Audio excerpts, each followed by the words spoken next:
Now's the perfect time for people to get money. I mean, everybody needs money for Christmas and Thanksgiving to celebrate with their families.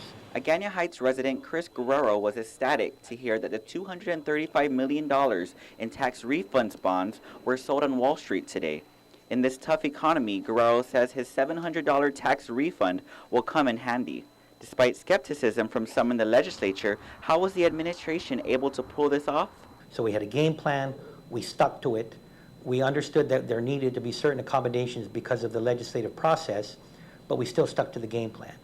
And the timing was perfect. While his fiscal team remains in New York, Governor Eddie Calvo says the competition for the bonds was so well received that the final interest cost came in at a record low 4.94%. That interest rate, as pegged against Guam's history on interest rates and what was originally envisioned by members of the legislature, we're looking at between $60 to $70 million in savings, debt service savings. Calvo says the lower interest rate will be paid to the lending institutions as opposed to the taxpayers of Guam.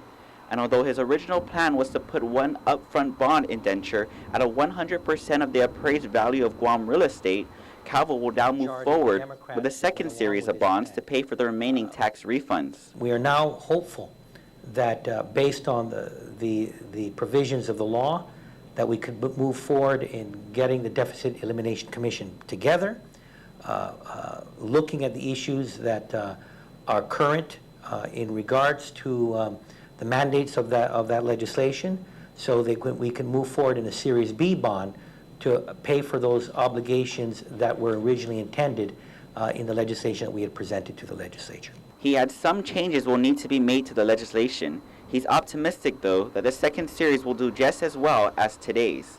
For Dayudo resident Joseph Torres, the news couldn't come at a better time as his bills have been piling up.